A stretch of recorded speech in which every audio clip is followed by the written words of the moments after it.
Our research deals with innovation in the field of journalism in a specific context of media information crisis. We developed a master degree about this topic in our university in France. Then, since 2017, we consider how newsrooms and journalists face the rise of disinformation. In this perspective, the special event of 2019 European elections provides a very interesting field to study this issue. During this period, European Union has promoted many fact-checking organizations. As we live not far from Brussels, it was quite easy for us to attend the round of meetings organized by European Commission in Brussels. And today, we would like to present to you 2 points of research. At first, the outlines of our specific approach, a cross-approach between epistemology and media studies. And secondly, some findings of our case studies. So this contribution is a theoretical account in epistemology of journalism through case studies. We have studied how fact-checking tackles the problems of disinformation phenomena in the field of journalism in Europe. And we made the hypothesis that media design fact-checking technologies and develop new practices to reduce the uncertainty that characterize information, its value, and its use in democratic debate. The epistemological investigation addresses the presupposition, approaches, methods, and logical reasoning used in journalism to develop specifically quality journalism and to tackle mis- and disinformation through fact-checking. Let's take a few examples which make the news recently. So first example takes place in USA. You can see a combination of pictures showing the people attending the inauguration ceremony of Barack Obama on the left and the inauguration ceremony of Donald Trump on the right. Donald Trump spokesman Sean Spicer said that it was the largest audience ever to attend an inauguration. But on the left of a picture taken at the same time during the President Obama's inauguration seems to prove the opposites. So NBC News journalist Chuck Todd called the statements an obvious lie, a fake news, a demonstrable error. But Kellyanne Conway from the government of President Trump said it was an alternative fact, you know. Second example, in December 2018 in France, during the Yellow Vest social movement, the France 3 television news, it's a national TV channel in France, broadcast a retouched photograph from Agence France Presse. On the sign brandished by Yellow, the name of the French president, whereas the original sign showed Macron dégage. It means Macron go away. The France Television, so TV, editorial staff apologized, claimed that it was a human error, but TV viewers and internet users blame the media from intentional lies censorship, and manipulation.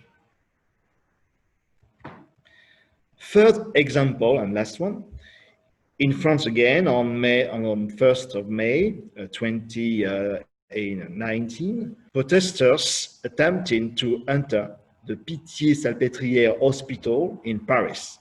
French government described this as an attack on the same day, stating that the nurses were attacked and policemen mobilized to protect them has been injured. But the very next day, these remarks were contradicted by videos and statements from witnesses. Only a few people tried to access to a secondary door of this hospital to protect themselves from the tear gas thrown by the police. Only one person finally tried to open the hospital door. No attack and no one was injured. News media such as Marianne, Libération, Russia Today France evoke a fake news story by French government. The government, for its part, speaks of a simple mistake accompanied by a media frenzy. What can we conclude from this? The information is false, but did the French government give really false information or exaggerate these elements to harm the social movement? Is it a mistake or intentional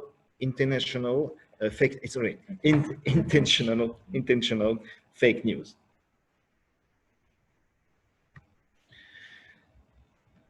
A part of European media environment is characterized by information disorder. We call it Wardle studies. But more widely, this information disorder takes place in a new context of post-truth era.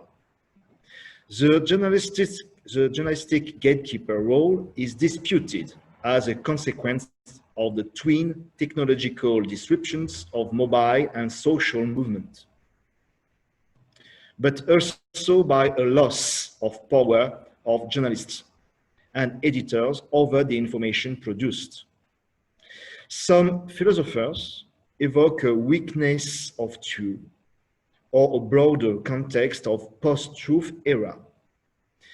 So the competition between reliable information and misinformation and disinformation would create a situation of uncertainty. The information consumer, the citizen, would become quite incompetent to distinguish the true from the false.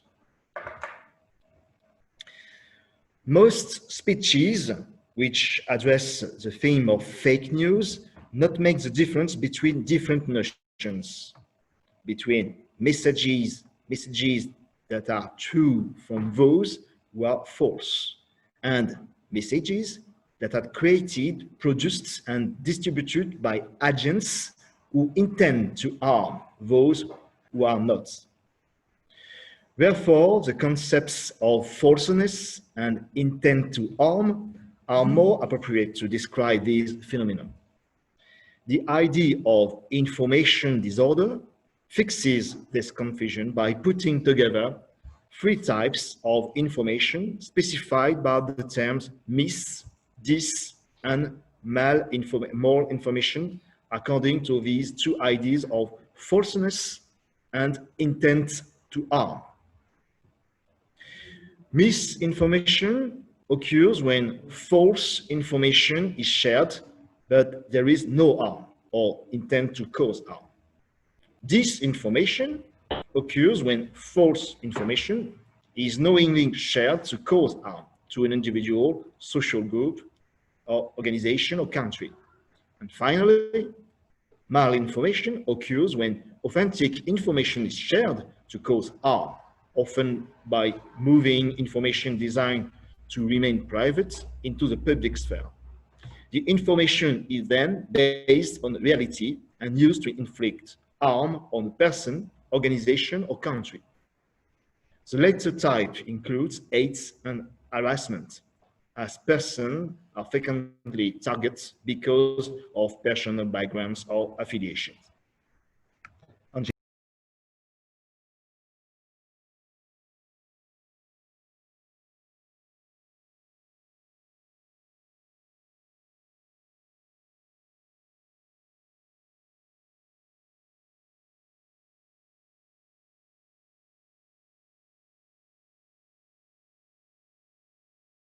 The difficulty in characterizing disinformation phenomena on the basis of falseness and intent to harm when moving from concept to fact.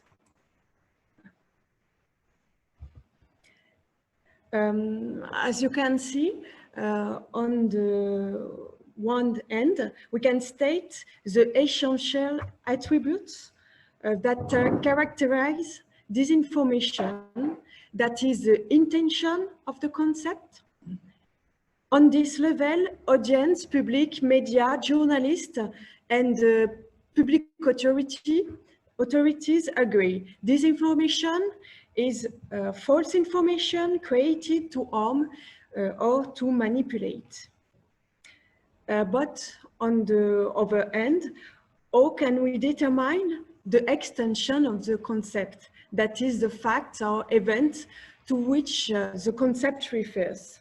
What are these facts, the phenomena, the event which are called disinformation? What are the facts which are called human error or intentional lie?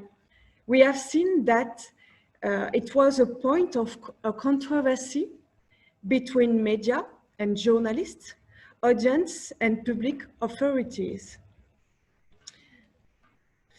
To say it in philosophical terms, we agree on the intention of the concept, that is on what are the characteristics of disinformation, but we don't agree on its extension of the concept of disinformation, that is the facts and events to which it refers.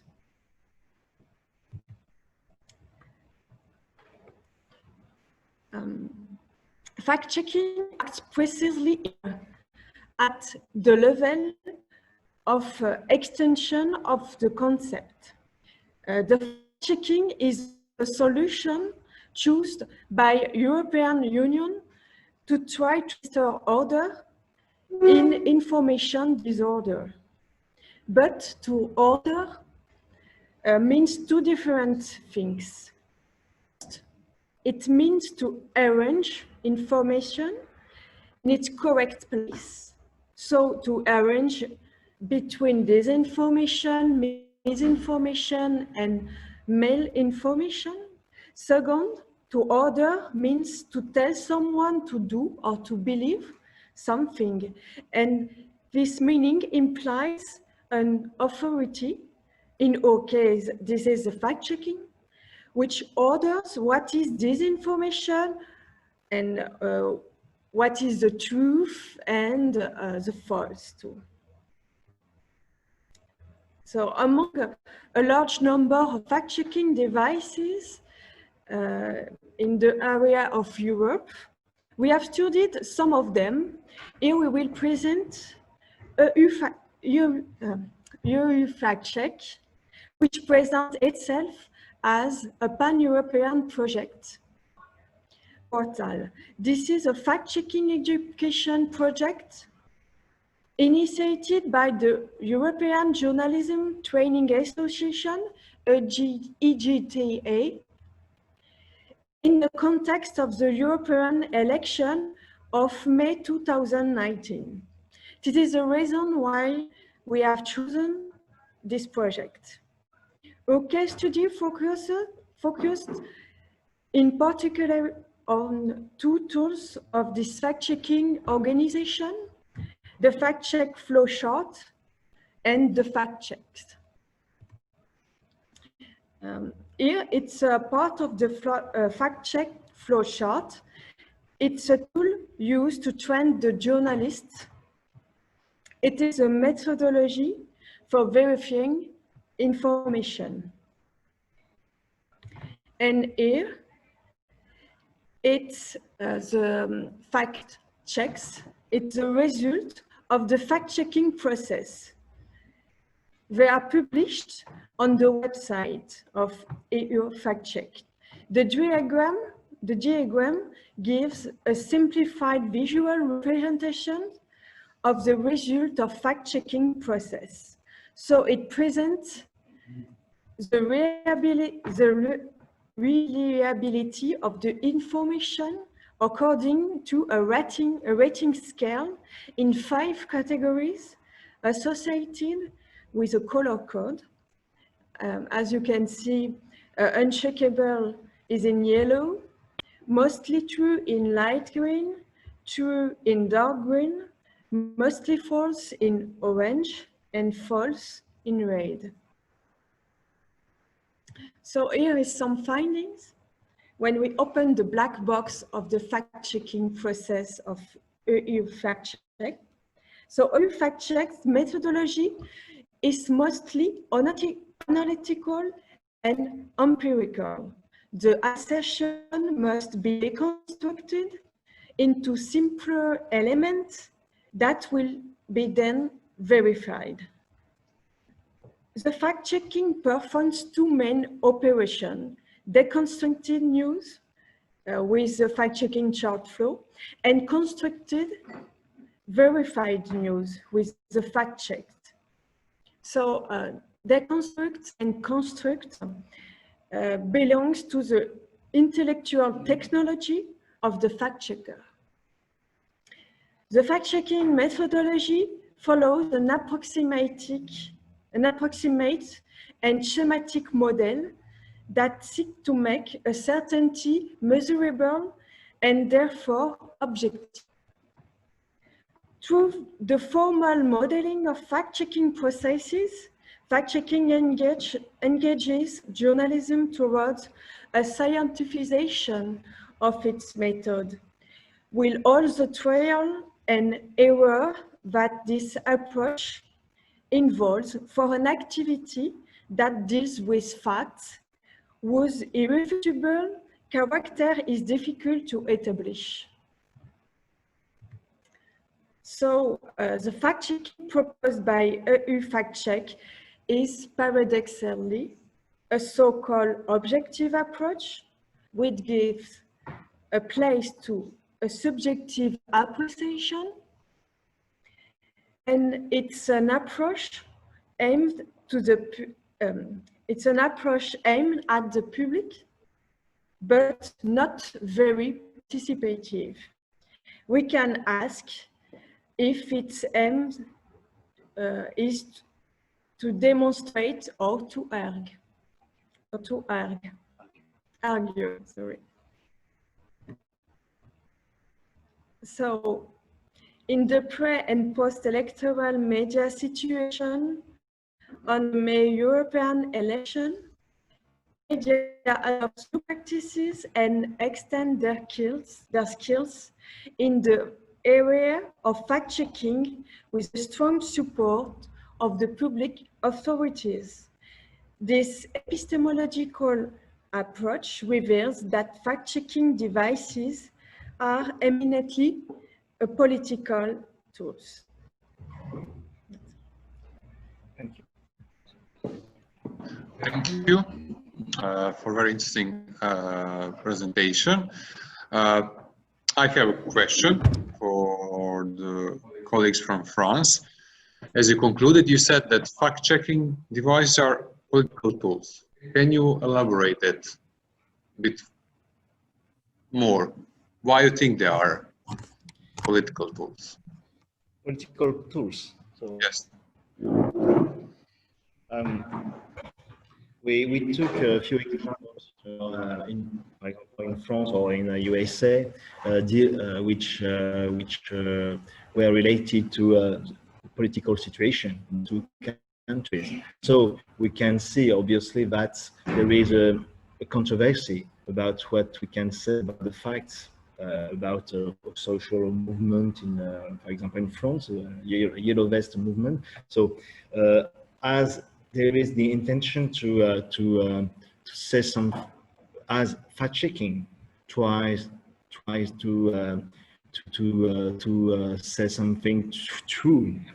There is a debate about what is truth and false about the facts, and so of course there is a meaning which deals with a political dimension about what is the fact, the facts about the situation, the political situation, and